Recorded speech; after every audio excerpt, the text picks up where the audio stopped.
है। ठीक है। नमो नमो नमः स्नेहसाराय स्वामी चित्स्वभावाय भावाय सर्व। देखो, समय सारणी ग्रंथ में जो पहला अधिकार है पूर्व ब्रह्म अधिकार, उसमें अमृत चंद्राचार्य स्वामी ने जो टीका की है, सबसे पहले उन्होंने 3 कलशों की रचना की और चौथा कलश 12वीं गाथा के बाद, तब तक बीच में कोई कलश की रचना नहीं। और वो तीसरा कलश है, अपन जो रोजाना समय सारणी स्वाध्याय करते थे ना, पर परिणति हेतु मोह नाम भावा, उस पर गुरुदेव श्री का व्याख्यान, उसका अंश ये अपने पांडे जी लेकर के आए, जिनको समझ में नहीं। देखो उसमें क्या भावना की है आचार्य ने कि ये जो रागादि भाव है, ये रागादि भाव पर परिणति है, स्वपरिणति नहीं। क्या कहा ज्ञानी को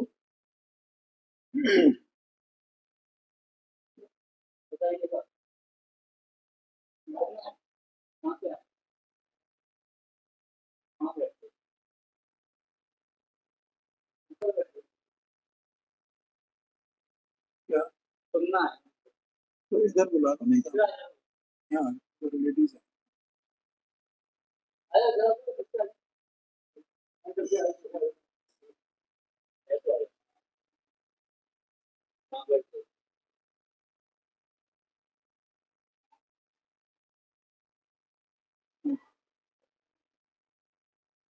तो क्या बोल रहा था?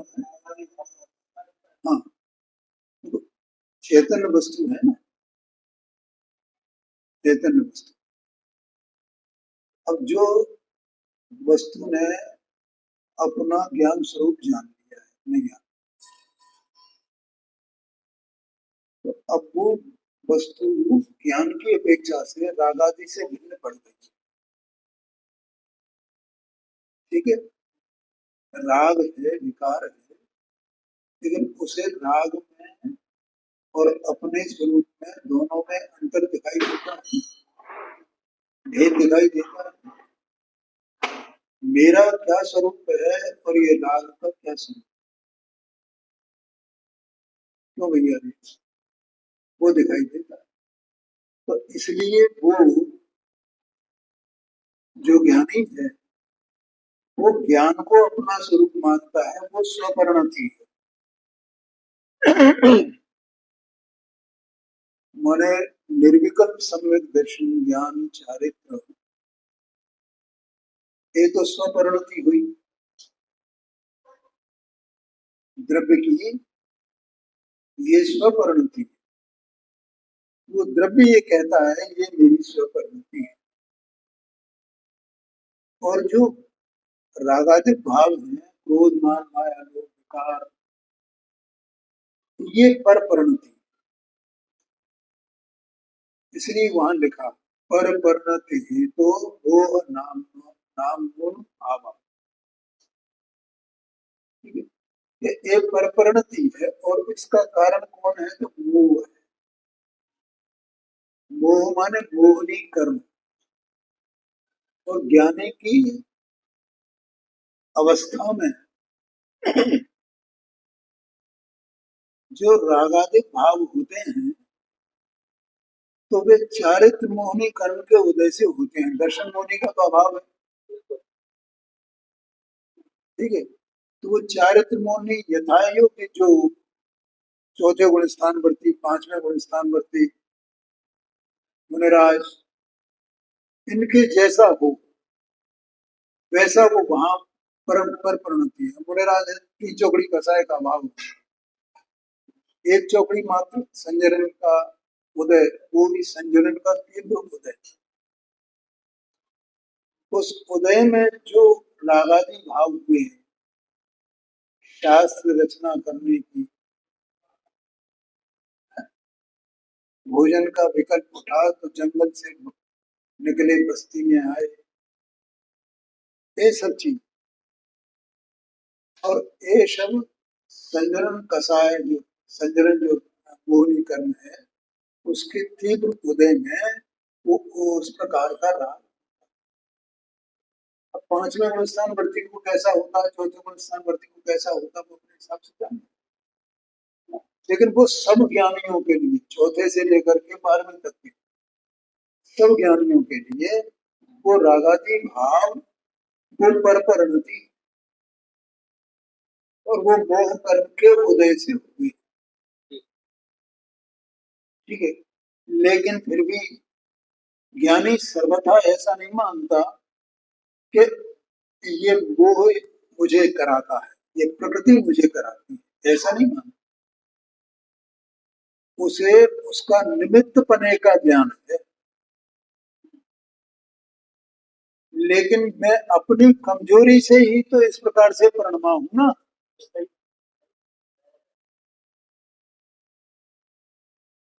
क्या कहा, ये तो मेरा दोष है, अपराध है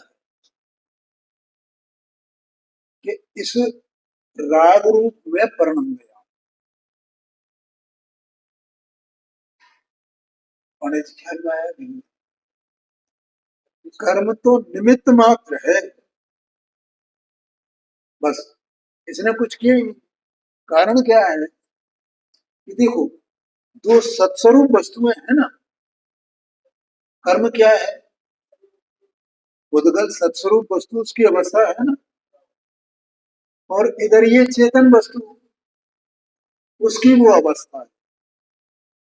तो जैसे वो कर्म का जो उदय है, उस उदय में उद्गल की व्याप्ति है, वो उद्गल का व्याप्य है, जीव का व्याप्य नहीं है।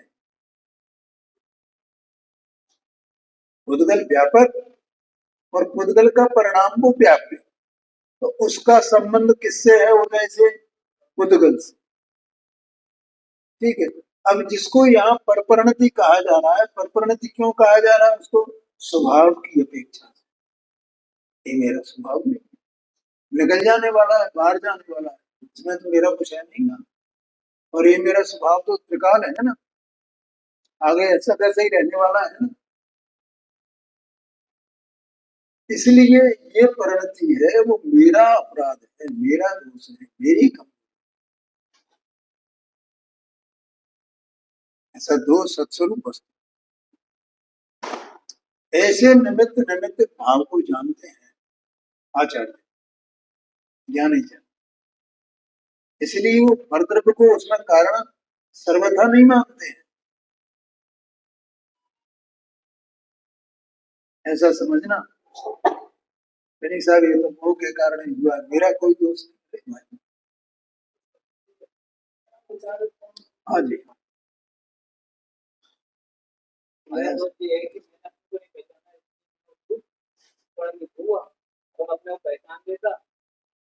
भैया किसकी बात चल रही है, मैंने उसका कौन से गुण स्थान वाले जी, मिथ्या दृष्टि के ज्ञानी, मैं बार बार बोल रहा हूँ,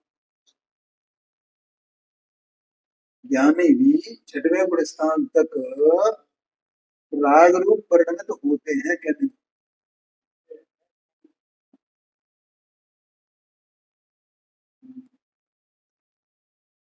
ठीक है, ख्याल में आ गया ना। उनके सम्यक ज्ञान में वो दोनों बिल्कुल न्यारे न्यारे हैं। मेरी अवस्था में जो हुआ है उसका जिम्मेदार मैं हूं, मैं उसका करता हूं, उसकी व्याप्ति मेरे साथ में है। चैतन्य की परिणति है ना, तो पुद्गल की परिणति। तो भैया स्वभाव की अपेक्षा से कहा जाता है कि ये स्वभाव नहीं है इसका, पुद्गल के निमित्त से हुआ है, इसलिए पुद्गल का। तो वो जो त्रिकाली स्वभाव है उसकी अपेक्षा से उसका ज्ञान कराया है। समझ में आया ना। लेकिन ज्ञानी जब वहां से स्वभाव में से बाहर आए, शुभोपयोग में आए, तो किसकी कमजोरी है, किसका दोष है? मुझे तो अपने स्वरूप रूप रहना चाहिए,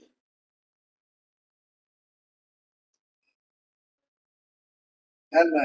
अगर उसे सर्वथा ही पुद्गल का माना, ये मेरा है ही नहीं, तो ये तो पुद्गल नहीं, पुद्गल नहीं।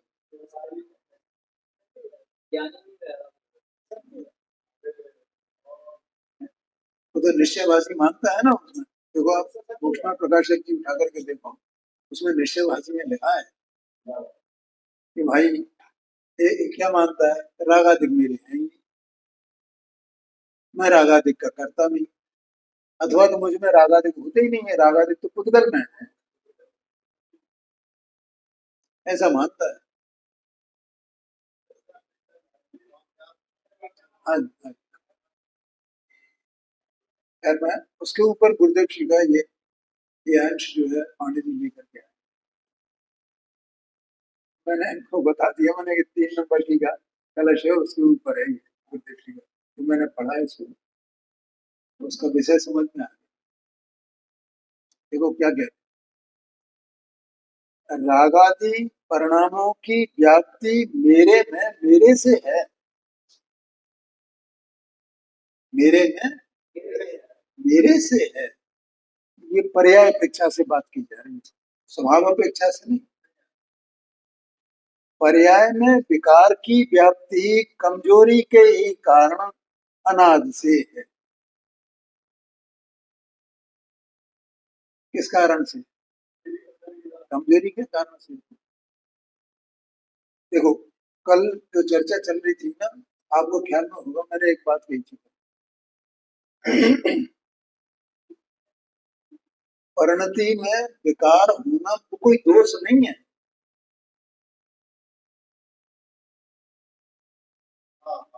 तो दोष क्या है? उस विकार को अपना स्वभाव मानना ये दोष है। ये बात किसके संबंध में है? ये अज्ञानी के संबंध में। तो उसे विकार को उसमें एकत्र तो करता है, मैं करता हूँ, मैं करता हूँ, ऐसा उसके एकांत है। दो बात है, या तो उसे सर्वथा ये माना कि मैं करता हूँ, या ये क्या नहीं, ये तो कर्म के ही कारण है, पुद्गल के हैं, पुद्गल के हैं, मेरे हैं।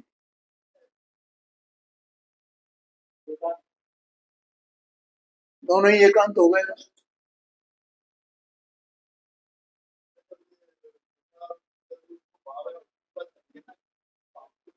देखो शुभ भाव हो या अशुभ भाव हो, सबकी बात है। विकार माने विकार, या अशुभ भाव।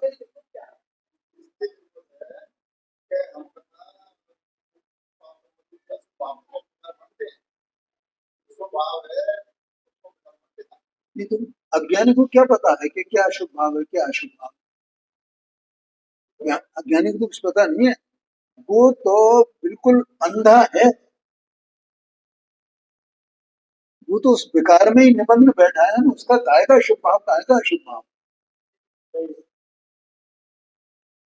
वो तो परद्रव्य की क्रिया से अपने को मानता है कि मैंने पुण्य कर लिया, मैंने शुभ भाव कर लिया है।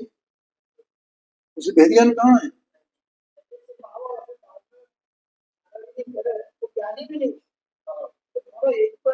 हाँ ये बात समझ में आया ना। तो अज्ञानी उसमें एकत्व कर रहा है, उसको पकड़ के बैठा हुआ है, यही है। ठीक है, उसके लिए वो स्वपरिणति ही है। अज्ञानी के लिए क्या है? स्वपरिणति है। पर परिणति किसके लिए है? तो ज्ञानी के लिए पर परिणति है, स्वपर। लेकिन ये पर परिणति ये उठा क्यों, ये विकार आया क्यों? ये मेरी कमजोरी से आया है, मेरी उसमें व्याप्ति है, पर्याय अपेक्षा से बात चल रही है, ऐसा कहते हैं। पर्याय में विकार की व्याप्ति कमजोरी के ही कारण अनाज से है। मतलब विकार जो उत्पन्न होता है तो अपनी कमजोरी से ही होता है। कुछ परिणति निर्मल होते हुए भी, परिणति कुछ निर्मलता है ना उसमें, आंशिक रूप से निर्मलता है, आंशिक रूप से मलिनता है इसके ज्ञानी के हुए भी, कुछ परिणति निर्मल होते हुए भी पूर्ण निर्मल नहीं होने से मेरे निरंतर कलुषित परिणाम है, ऐसा ज्ञान जानता है, सुना है ना।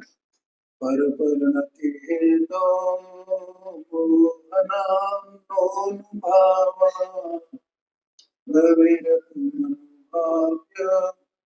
व्याप्ति कलमासिताय, ये कलमस्ता, कलुषता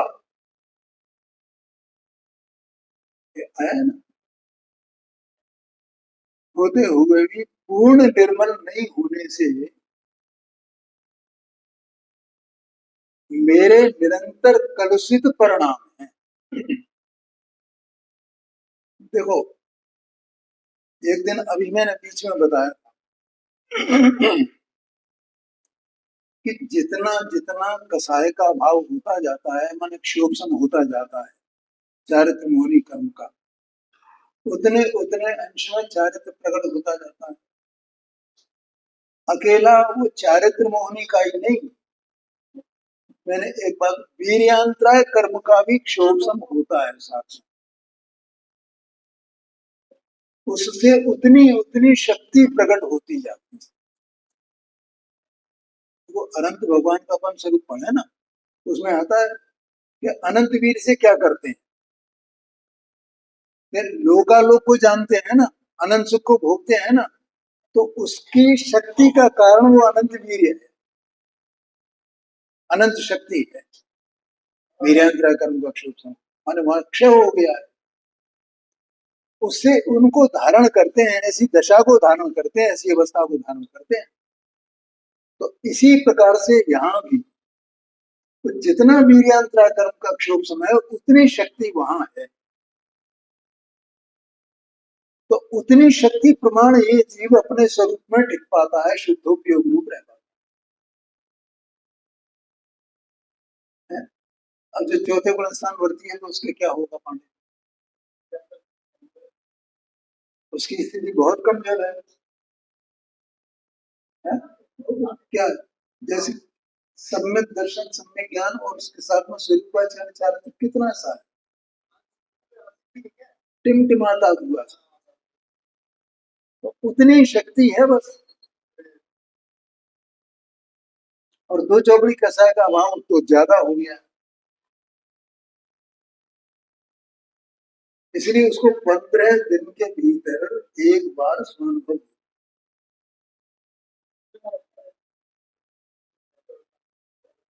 चौथे गुण स्थान वृद्धि का तो कोई ठिकाना नहीं, कब हुई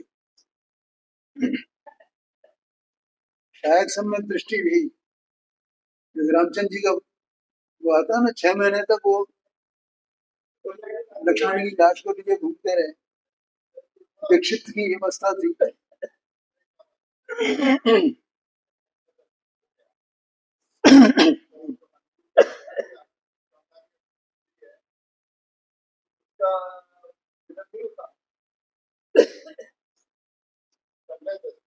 हाँ हाँ हाँ, देखो क्या है, मुनिराज को उपयोग के काल में 3 चौकड़ी कसाय के अभाव रूप वीतरागता वर्तती है। पंचम गुण स्थान वर्ती को 2 चौकड़ी कसाय के अभाव रूप वीतरागता वर्तती है, परिवर्तती है, चाहे वो युद्ध में खड़ा हो, माने युद्ध में, मतलब कुछ और समझ लीजिए आप, व्यवसाय करता हो, घर में बैठा हो, शादियां कर रहा हो बच्चों बच्चों, दो चौकड़ी कसाय के अभाव उतनी शांति, उतना सुख उसकी परिणति में बरतता है, आनंद बरतता है, धारा चल रही है कि नहीं चल रही, द्रव्य है ना, तो द्रव्य की ऐसी अवस्था हुई है इसमें किसी का क्या है? ऐसे चौथे गुण स्थान वर्ती को एक चौकड़ी कसाय के अभाव में जितनी शांति और सुख है उतना बरत रहा है ना। द्रव्य है ना, द्रव्य की परिणति में इस प्रकार से बरत रहा है। बाहिर नार विकृत दुख भोग है, अंतर सुख रस घटा है। बाहर से तो नार की दिख रहा है, नरक में है, और अंतरंग में सुख की धारा बह रही है। आया क्या नहीं है? वो वस्तु की वैसी अवस्था हो गई, वस्तु को पकड़ना, वस्तु की वैसी अवस्था हो गई, वस्तु है, वस्तु की वैसी अवस्था हो गई, ये बात।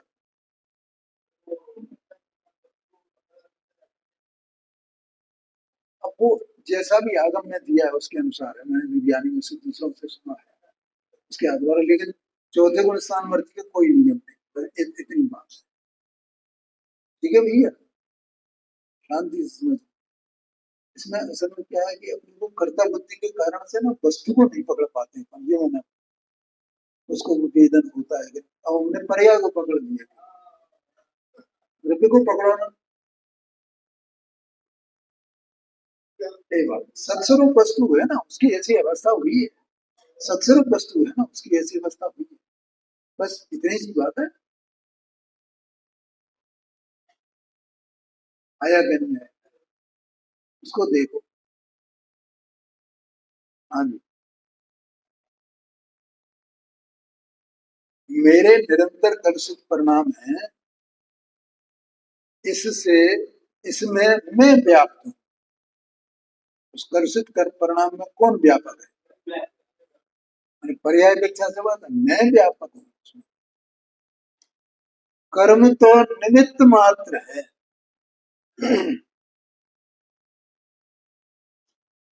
क्या कहें, कर्म तो निमित्त मात्र है, कर्म की सत्ता है ना, भूतगत द्रव्य है ना, सत्स्वरूप वस्तु, वो तो निमित्त मात्र है। हाँ, इतनी कमजोरी है ना कि मैं उस रूप से परिणम गया। ये मेरी कमजोरी है कि उसकी कमजोरी है? कर्म की कमजोरी मेरी कमजोरी है या उसकी कमजोरी है? क्या नहीं, भगवान ने अपने केवल ज्ञान में दो सत्स्वरूप वस्तुएं देखी है कि नहीं देखी? नहीं देखी।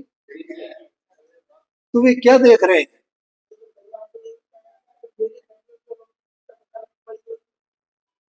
वो व्यवहार से कहा जाए, उसमें अपनी कमजोरी है ना, तो अपन मुख्य किसको करें? अपनी कमजोरी को, कर्म की बलजोरी को। अपनी कमजोरी है इसलिए उसका ज्ञान कराते हैं।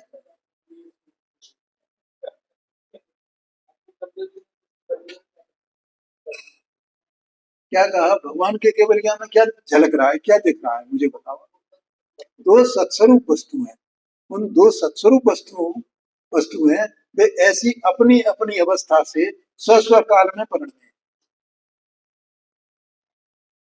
एक तो दिख रहा है ना, ये दिख रहा है कि कर्म के कारण इसमें नहीं होता है, कर्म के कारण हो रहा है, कर्म के कारण। अरे भगवान को दिख ही नहीं रहा कर्म के कारण हो रहा है, उन्हें तो दो द्रव्य दिख रहे हैं, सब उत्पाद में द्रव्यात्मक और पर्यात्मक, बस इनका ये निमित्त नमित्त भाव, और कुछ दिख ही नहीं रहा। तो जो ज्ञानी है वे भी ऐसे ही जानते हैं। एक गुरुदेव सिंह ने यहाँ कहा,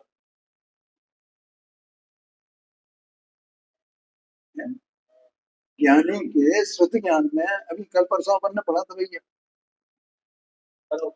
हाँ, तो परोक्ष प्रमाण से जानता है, भगवान केवल ज्ञान में प्रत्यक्ष ज्ञान से जानते हैं, यही तो अंतर है ना। वो अष्ट सहस्त्री का जो आया था रसकुल चिट्ठी, उसमें केवल ज्ञान में और शुद्ध ज्ञान में प्रत्यक्ष और परोक्ष का अंतर है। हाँ जी, जो केवल ज्ञान जो मान विषय में अंतर नहीं है, जो केवल ज्ञान जैसा जानता है वैसा ही यहाँ छदमस्त ज्ञानी जानता है अपने श्रुति ज्ञान से, परोक्ष प्रमाण से, ऐसा कहते हैं। ठीक है, इसलिए इतनी जोरदार बात है पांडे जी, मुझे तो ऐसा मतलब ये गुरुदेव सिंह के व्याख्यान कोई लाता है ना, उसका अंश लाता है तो मुझे बड़ा प्रमोद होता है कि इनका मैं व्याख्यान। ऐसे शुद्ध स्वभाव की एकाग्रता के बल से, अब देखो क्या है, स्वभाव तो प्रकार शुद्ध है, अब ये जीव उसमें एकाग्रता करने में कमजोर है ना, उसकी कमजोरी क्या है, स्वरूप में एकाग्रता करना, स्वरूप में एकाग्रता करना। अब वो अंतर्मुख से ज्यादा होती नहीं है, इतनी उसकी कमजोरी है, तो उसी की कमजोरी रही ना, है? ऐसी दशा है। ऐसे शुद्ध स्वभाव की एकाग्रता के बल से सर्व कषायों का नाश होकर मुझे परम विशुद्धि होगी, मम परम विशुद्धि, मेरी परम विशुद्धि होगी, ऐसा मेरा दृढ़ विश्वास है। हाँ जी हाँ, बोलो पांडे जी, समझ में आया कि नहीं आया?